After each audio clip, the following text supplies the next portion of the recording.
para que eu possa viver esse negócio. Pode colocar o tema da palavra para mim aqui, não se espante com ele. O que é o Evangelho de Jesus? O Evangelho de Jesus, você sabe, é boas novas de Deus para a humanidade. Jesus veio trazer boas novas, boas notícias. Jesus veio dizer para a humanidade naquela época, e ressoa isso até hoje, que existe uma forma de você se achegar a Deus. Existe uma maneira de você entrar na presença do Pai. Existe um jeito que não era mais da forma com que a lei estava. Algumas pessoas entendem quando Jesus fala, eu vim cumprir a lei, que ele está falando sobre o cumprimento no sentido de continuar vivendo a lei. Mas o que Jesus estava falando ali é que ele veio cumprir aquilo que foi definido. Ele está ali começando um novo ciclo.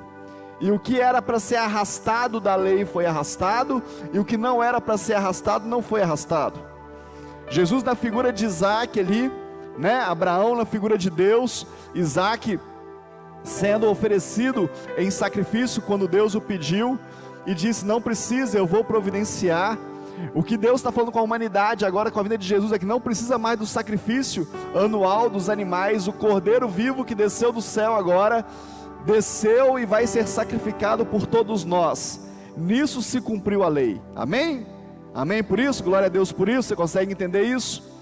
Então o Evangelho de Jesus é esse reinício. Quer dizer agora que é só graça então, bispo? Agora é graça, a gente pode ver o que a gente quiser e está tudo certo. Não, não é isso. E você vai ver durante a palavra que não é isso. Mas também não é só lei, não é só regra. A gente tem o Espírito Santo de Deus em nós, que nos ensina todas as coisas. Pergunta para o seu irmão, fala, você tem o Espírito Santo que ensina você todas as coisas? Pergunta para ele aí. O Espírito Santo não é uma emoção, não é um arrepio, não é uma rajada de língua estranha, não é um movimento, uma dança, um rodopiar no Espírito. Isso tudo faz parte. Mas o Espírito Santo é o nosso paracleto, o nosso professor, o nosso consolador, aquele que nos ensina todas as coisas. Se você fala em línguas, mas o Espírito Santo não está te ensinando, pouco efetivo você está sendo a sua vida cristã. Você devia buscar ser ensinado pelo Espírito Santo. O Evangelho do Senhor Jesus é o sinônimo de salvação para a libertação do pecado e a salvação do inferno. Isso é o Evangelho de Jesus. O Evangelho de Jesus é mudança de estilo de vida. A palavra de Deus fala, aquele que fazia isso, não faz mais. É uma mudança de estilo, é um realinhamento de vida ao coração de Jesus. O Evangelho de Jesus é nova vida em Cristo. O Evangelho de Jesus é fé transformada em obras. Vejo muitas pessoas dizendo, eu tenho muita fé. Que bom! Fé é a certeza das coisas que não se veem, das coisas que ainda não existem nesse plano material, e eu as enxergo, eu creio em Jesus, eu creio no Espírito Santo, eu creio que Deus Pai vai fazer. Isso é fé, e tudo bem, glória a Deus por isso. Mas eu posso ter fé em muitas coisas. Eu posso ter fé no médico, no advogado, no juiz. Eu posso ter fé no político. Eu posso ter fé no meu pai, na minha mãe. Eu posso ter fé na minha esposa, não, ela vai resolver tudo. No meu marido. Eu posso ter fé no meu filho. Tem muitos tipos de fé. A questão é que fé em Jesus transforma em obras aquilo que está no seu coração. Amém? 2 amém, glória a Deus. Você está entendendo? Abra sua Bíblia aí em Mateus capítulo 25. O tema de hoje é ovelhas e bodes, qual a diferença? Será que existe diferença de ovelhas e de bodes? O que a Bíblia fala sobre isso? Evangelho segundo escreveu Mateus, capítulo 25, verso 31. Diz assim: quando vier o Filho do Homem, na sua majestade, e todos os anjos com ele, então se assentará no trono da sua glória, e todas as nações serão reunidas em sua presença, e ele separará uns dos outros, como o pastor que separa os bodes e as ovelhas, e porá as ovelhas à sua direita e os bodes à sua esquerda. Então dirá o rei que estiverem à sua direita. Vinde, benditos de meu Pai, entrai na posse do reino que vos está preparado, desde a fundação do mundo. Porque tive fome e me deste de comer, tive sede e me deste de beber, era forasteiro e me hospedastes, estava nu e me vestistes, enfermo e me enviastes, preso e fostes ver-me. Então perguntarão os justos: Senhor, quando foi que te vimos com fome e te demos de comer? Ou com sede e te demos de beber? Quando que te vimos forasteiro e te hospedamos? Ou nu e te vestimos? E quando te vimos enfermo ou preso e fomos te visitar? O rei respondendo lhes disse: Em verdade vos afirmo que sempre o que fizeste a um desses meus pequeninos irmãos, a mim fizestes. Só até aí. Jesus está ilustrando o que vai acontecer quando o Senhor se assentar para julgar o povo, julgar o mundo. Ele está dizendo que, como um pastor que separa os bodes das ovelhas, ele vai separar os bodes das ovelhas. E agora ele está dizendo que existe uma diferença entre bodes e ovelhas. E aí ele vai começar a dizer o que uma ovelha faz. Qual é a atitude de uma ovelha e qual é a atitude de um bode. Então, antes da gente entrar nesse ponto, eu queria desafiar você a pensar algo comigo. O Evangelho de Jesus, ele não é um escape de um castigo. O Evangelho de Jesus não é um ponto de socorro para o castigo que merecemos. A palavra de Deus fala que todos nós pecamos e destituídos estamos da glória de Deus. Amém? Tem isso escrito? Não. Então nós não somos merecedores de nada. Nós não somos, por mais que nós façamos de todo o nosso coração muitas coisas, a única forma de nós alcançarmos salvação é através do sangue de Jesus, que foi derramado na cruz, sobre a nossa vida, o nosso arrependimento, o nosso reconhecimento que Ele é Senhor sobre as nossas vidas. E agora Jesus está dizendo que, além disso, nós precisamos precisamos gerar obras que mostrem que nós somos ovelhas. E as obras são simples: dar comida para quem tem fome, dar água para quem tem sede, dar roupa para quem tem frio, visitar o doente, visitar o preso. E é lógico que eles perguntam para ele: quando que o senhor passou por isso? Quando que isso aconteceu? Imagina Jesus falando com você aqui: William, quando eu tive fome, você me deu de comer, então isso te faz uma ovelha. Como que eu te dei comida? Quando que isso aconteceu? Quando que o senhor teve fome? E aí Jesus traz a realidade, a revelação do Evangelho, dizendo: quando um desses pequeninos, ele está na presença dos seus discípulos, ele está dizendo que os pequeninos ali não são as crianças, não são pequenininhos, nenéns, bebês. Ele está falando que os seus discípulos são os pequeninos. Quando você faz a um desses pequeninos, discípulos que andam comigo, você está fazendo a mim. Mexe com você não? Como que nós estamos lidando com isso? Achar que o Evangelho é só um escape da condenação, querido, é eu e você como igreja rebaixar o plano de Deus para a humanidade. O Evangelho não tem a ver comigo, não é sobre eu, não é sobre a minha vida. O Evangelho é sobre o que Jesus fez, e o que Ele faz, e o que Ele nos mandou fazer. O Evangelho não tem a ver com o que eu penso. O Evangelho é a gente aceitar uma nova mente de Cristo.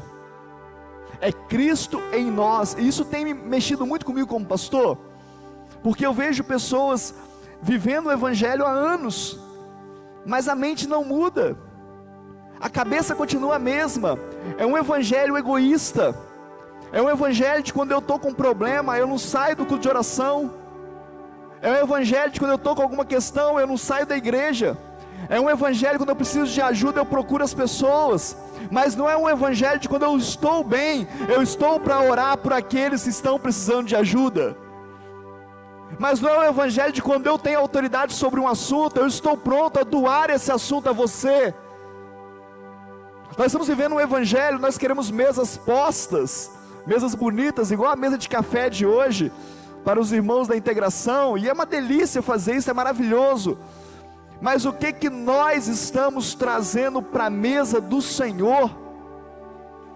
Se eu fizesse uma enquete com você aqui agora e perguntasse para você o que falta na sua igreja, o que falta, Marlon, na sua igreja, na igreja que você é membro, o que falta? Você ia ter pelo menos umas 5 coisas aí que você ia dizer para mim. Ah, pastor, eu acho que falta isso, eu acho que falta aquilo. O que falta, Cleonice, na igreja que você é presbítera?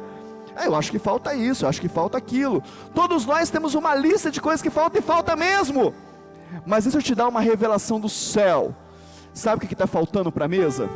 Aquilo que você não trouxe.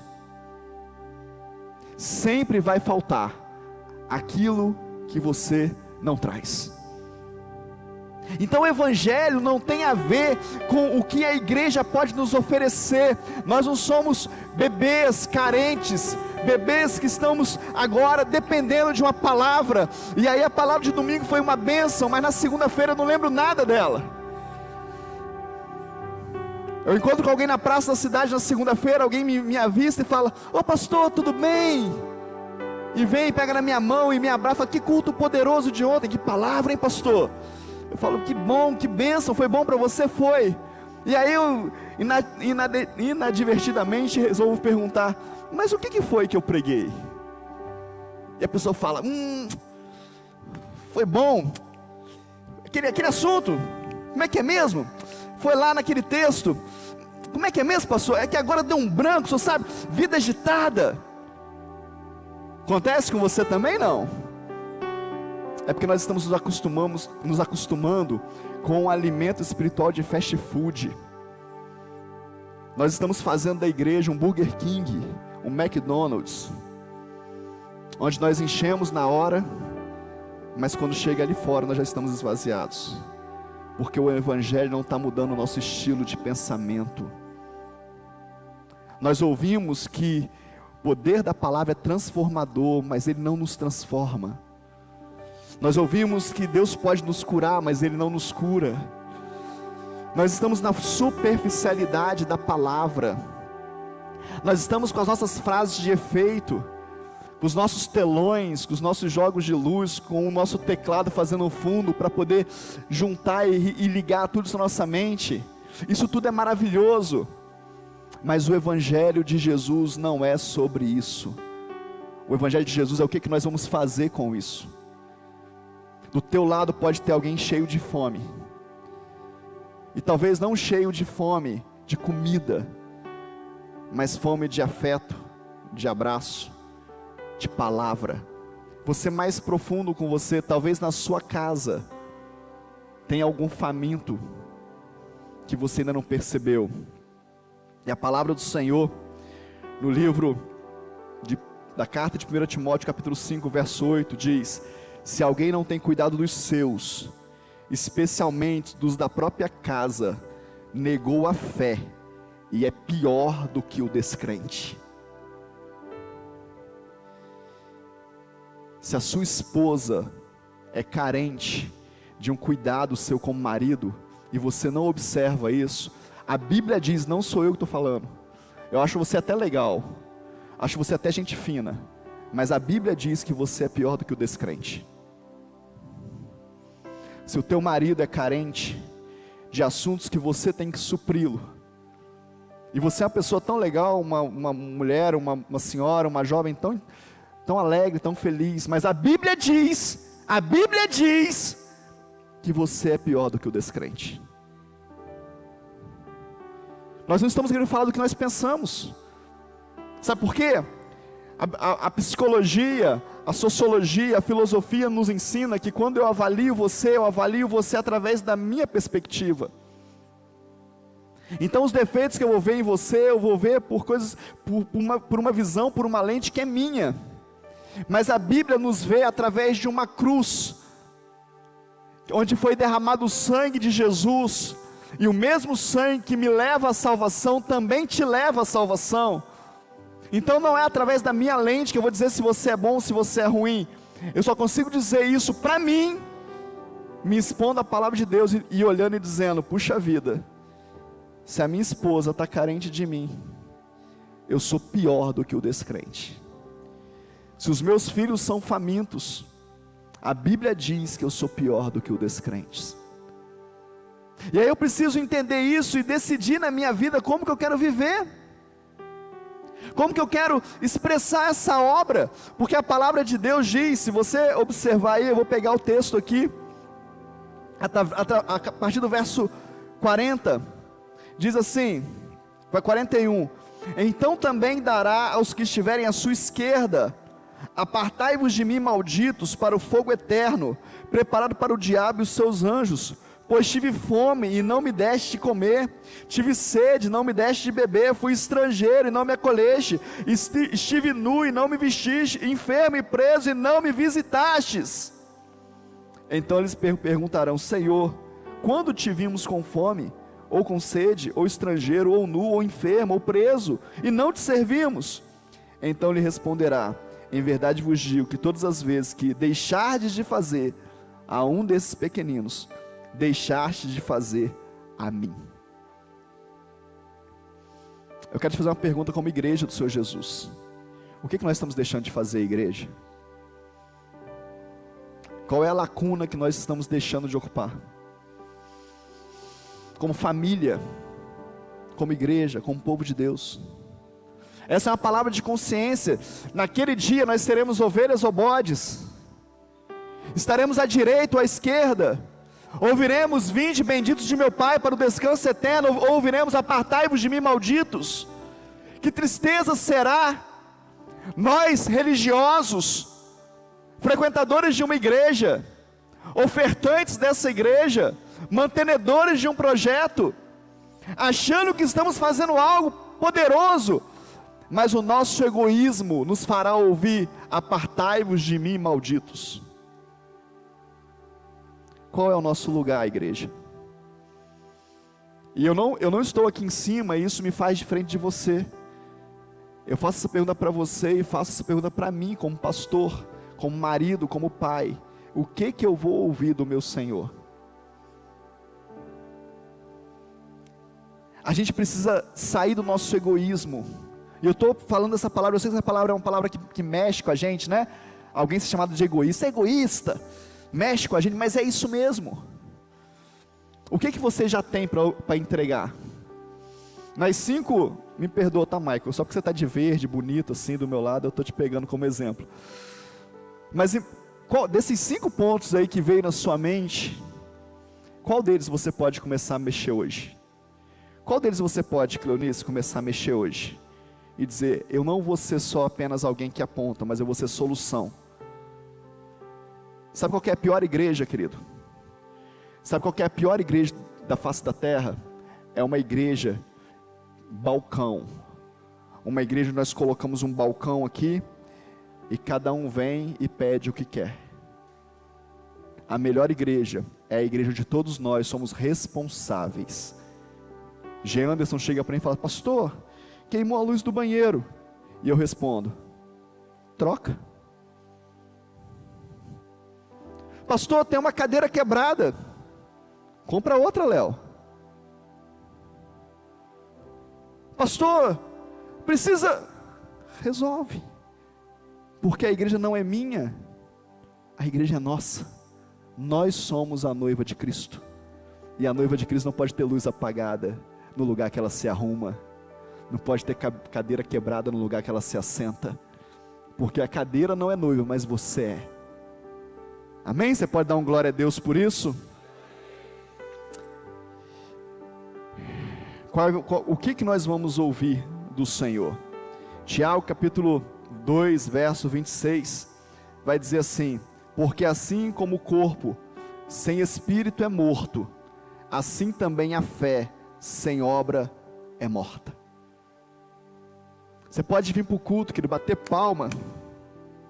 O inferno não pode prevalecer. Vamos avançar, não vamos parar de crescer. Que lindo. Dá um negócio na gente, não dá? Ninguém pode parar a igreja do Senhor. O que eu vou fazer para essa igreja não parar? O que eu estou fazendo? Qual que é a minha parte? O que eu estou fazendo para minha família não parar? Para minha casa não parar? Para os meus filhos não parar? Sabe por quê, querido? A primeira coisa que Deus vai perguntar para mim, quando eu chegar no céu, vai ser: cadê teus filhos? Cadê teus filhos naturais? E cadê os teus filhos espirituais? Aí você pode falar para mim assim: não, pastor, mas não é assim que a coisa funciona, não. Cada um é responsável por si. Se até Jesus prestou conta, quem dirá eu? Numa conversa entre Jesus e o Pai, Jesus disse para ele assim: daqueles que o Senhor me confiou, eu não perdi nenhum, a não ser o filho da perdição. Jesus prestou conta daqueles que ele entregou. Você acha que Deus não vai te pedir eu prestar conta? Você acha que eu não vou prestar conta? Vou prestar conta do que o Senhor nos confiou. E aí você pode pensar assim: como que é viver isso, bispo? Eu vou te falar, eu vou te dar um exemplo. Êxodo, não precisa ler o texto. Êxodo capítulo 21 conta a história mais emblemática da Bíblia no Antigo Testamento, que eu acho fantástica. É um texto que eu uso como regra na minha vida. Moisés está ali com centenas de milhares de pessoas, famílias, muitos problemas, saindo de um lugar de escravidão, no meio de um deserto, tentando achar a terra prometida. E aí Moisés está cansado, Moisés está exausto, Moisés resolvendo sendo juiz na vida de um monte de gente. E aí o seu sogro chega, trazendo a sua mulher que foi abandonada lá atrás. Pensa bem, pensa na cena. O sogro vem trazendo a filha e fala: ô Moisés, deixa eu te contar um negócio, te contar um segredo. Será que esse povo todo aí? Mas tem a mulher aqui, ó. Deixa ela para trás, resolve aqui, filho. Mas não é esse ponto. Jetro olha para Moisés acabado de estrucar a olheira de urso panda, devia estar, né? No deserto. E fala: ô Moisés, deixa eu te falar um negócio. Você não vai aguentar, cara. Você vai morrer. E se você morrer, esse povo vai ficar desamparado, porque você não tem um sucessor.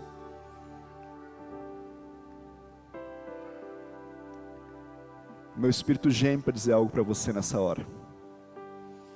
Deixa eu te falar, homem, se você morrer, os seus filhos vão ficar desamparados. Deixa eu te falar, mulher, se você morrer, os teus filhos vão ficar desamparados. Deixa eu te falar, pastor, se você morrer, os teus filhos vão ficar desamparados. O Jetro olha para Moisés e fala com Moisés: Moisés, você não pode viver isso. E Moisés fala: como é que eu faço? E aí Jetro, no alto da sua capacidade, fala para ele assim: separe entre os homens honestos, homens fiéis, homens de verdade. Separe o povo em grupos de 1000, de 100, de 10, e coloque esses homens para também, junto com você, orientar e dirigir esse povo. E se tiver alguma questão difícil demais, aí então tragam a você e você resolve. Aí você fala: ok, é uma direção, mas deixa eu te falar, onde estavam esses homens? Olha o que Deus falou comigo. Onde estavam esses homens, William? Eram homens do povo. Sabe o que esses homens estavam fazendo? Eles estavam cuidando do seu rebanho. Eles estavam cuidando da provisão da sua família. Eles estavam cuidando da tenda deles. Eles estavam cuidando de sair todo dia, Caio, e buscar o maná para ter comida para a casa dele. Era isso que esses homens estavam fazendo. Sabe o que Deus está falando para Moisés, através de Jetro? Tira esses homens do que eles estão fazendo e coloca eles para fazer aquilo que é mais importante. Aí você fala: tá, mas isso é Antigo Testamento e no Novo Testamento. Olha para Jesus. Jesus desce no monte depois de orar uma vigília toda da noite, e aí ele separa os seus discípulos, ele começa a chamar seus discípulos. O que os seus discípulos estavam fazendo? Cuidando dos peixes. pescando. Ele fala, para de pescar e vem comigo, vou te fazer pescador de homens, vou te fazer cuidar do que é mais importante.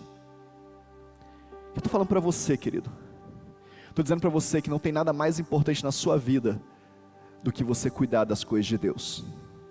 E cuidar das coisas de Deus não é subir numa plataforma como essa e se tornar um pastor. Cuidar das coisas de Deus não é vir cantar. Cuidar das coisas de Deus não é ser um diácono tão somente, ser um presbítero tão somente. Cuidar das coisas de Deus é fazer o que você tem que fazer na hora que Ele mandar, do jeito que Ele mandar, sendo voz de Deus para essa terra. Cuidar das coisas de Deus é cuidar da sua casa, da sua família, assumir a responsabilidade, dizer, eu vou cuidar do meu povo. Eu imagino que devia ter homens ali que estavam descansando na rede. Devia ter homens ali que estavam tirando a cesta depois do almoço. E eu vou te falar mais, dentre esses devia ter homens que estavam na fila esperando o conselho de Moisés. E de repente alguém falou para ele assim, sai da fila. É como assim sai da fila? Eu estou aqui, sai da fila. Você já pode aconselhar, mas aqui você já pode aconselhar. Deixa eu te falar, o seu problema não é uma desculpa para você não assumir o lugar que Deus mandou você ocupar. Sai da fila do coitado, sai da fila da vítima, sai da fila da preguiça, sai da fila do orgulho. Deve ter 10 pessoas para você cuidar e aconselhar, deve ter 5 pelo menos. Deve ter homens e mulheres que estão esperando que você fale alguma coisa, nem que seja, deixa eu te dar um abraço, deixa eu orar com você, eu não sei o que eu faço, mas orar eu posso. Nós não fazemos isso por incapacidade. Nós gostamos muito de usar esses termos na igreja. Deus não chama os capacitados, Deus capacita os chamados. A gente ama esse jargão gospel. A gente ama esses negócios como desculpa, como pano de fundo para aquilo que a gente não quer fazer. Eu não sou capacitado, estou esperando Deus me capacitar. Põe o pé na água, faz igual Pedro, é Jesus que está aí, é mesmo, o que eu faço? Vem, desce do barco, põe o pé na água, começa a caminhar. Nós queremos milagre desde que não nos custe nada. Deixa eu te falar, custou Jesus, querido, custou a vida dele. Nós queremos uma igreja onde nós podemos receber tudo e não damos nada. E eu não estou falando de dinheiro, estou falando de vida, de entrega, de assumir a responsabilidade. Para quantas pessoas você falou de Jesus essa semana? Quantas pessoas conheceram Jesus através de você essa semana? Esse mês, esse ano. Nós fomos esses dias tirar um final de semana. Não foi nem um final de semana, foi um sábado para domingo. Nós fomos para uma pousada. E conversando ali com o proprietário da pousada. E eu quietinho na minha. Sabe aquele dia que você quer ficar igual uma avestruz com a cabeça no buraco? Eu não quero falar nada, eu quero ficar quietinho. Eu quero só descansar hoje. Né? Porque tem algumas funções na vida que a gente não consegue deixar de ser, né? Eu sou pastor, onde eu estiver eu sou pastor. Não tem como deixar de ser pastor. Mas aquele dia eu não queria ser pastor. Aquele dia eu queria ficar quietinho, sabe? Estou confessando para vocês. Mas umas 2 vezes a pastora Carla me cutucou e falou assim: amor, essa pode ser a única oportunidade que você tem de falar de Jesus para esse homem. Jesus pode ter te trago aqui só para isso. Sabe, querido, hoje, agora, tem alguém tendo a última oportunidade. Nesse momento tem alguém dando o último suspiro de vida. E o que você vai fazer?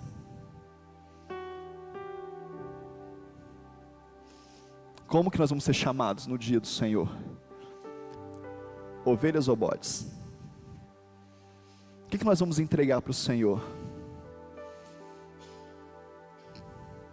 Senhor, eu cuidei dos seus, e principalmente dos de casa. O que nós vamos fazer com aqueles que estão fazendo fila nos nossos gabinetes? Sabe por que não tem fila aqui na igreja, querido? De pessoas para entrar? Você quer saber? Meu Deus. Se você quiser saber, dá um glória a Deus. Eu quero falar com você porque que não tem. ali não tem uma fila de gente querendo entrar para o próximo culto, porque aqui dentro não tem uma fila de gente querendo cuidar dos que estão lá fora.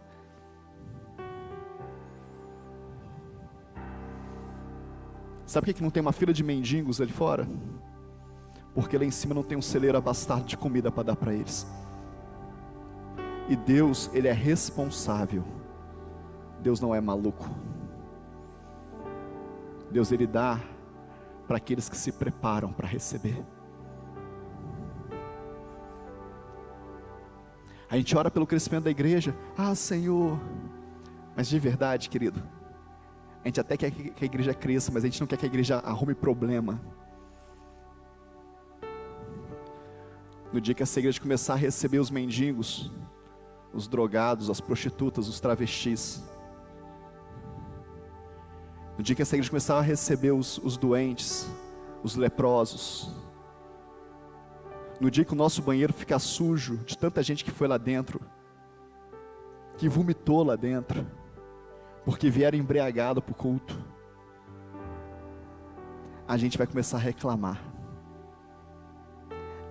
A gente começa a ter nojinho de gente. Mas eu quero dizer para você que a única razão de ser pastor, para mim, é cuidar de todos aqueles que o Senhor mandar para esse lugar. E o meu desafio para você nessa noite é te convidar a assumir uma responsabilidade no reino. Fecha os seus olhos, fecha. Espírito Santo, Espírito Santo, Espírito Santo, o Senhor sabe que essa palavra não é minha, foi o Senhor que gerou. O único motivo de eu ser pastor nessa igreja, a única forma de eu ser pastor nessa igreja, é se você começar a assumir a responsabilidade que está sobre os seus ombros. Para de reclamar de agenda. Deixa o Espírito Santo de Deus falar com você aí. Para de reclamar de agenda. Para de reclamar que tem muita coisa na sua igreja. Quando você não está aqui terça-feira porque você acha que é muita agenda, tem alguém que precisa estar e está sendo abençoado. Então para de ser contrário. Para de se levantar contra as coisas. Ah, mas eu acho que não devia. O problema é seu. Deus está usando isso para salvar alguém, para curar alguém, para libertar alguém. Eu não sei tudo e muito menos você. Mas nós vamos abrir essa casa todos os dias que o Senhor mandar abrir. E ela vai ficar com a porta escancarada para todos quanto precisarem entrar por ela. E nós vamos dizer, pode entrar, aqui vai ter roupa, vai ter comida, vai ter água, vai ter cura para você. Mas eu não consigo isso sozinho. E você não precisa ser mais capacitado do que você já foi.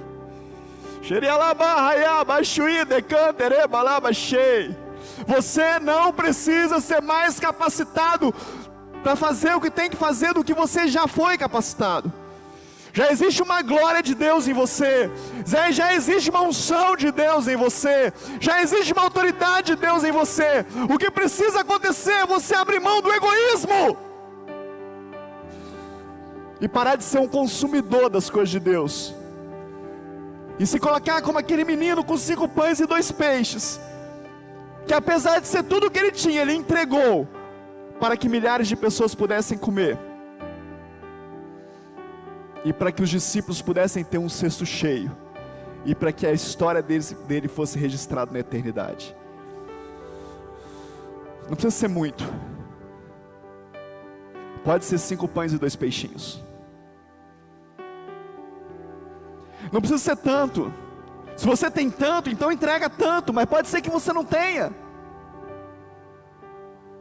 Nós não fazemos algo para nós mesmos, nós fazemos algo para que o reino de Deus seja realidade no nosso meio. Qual que é a sua posição, querido?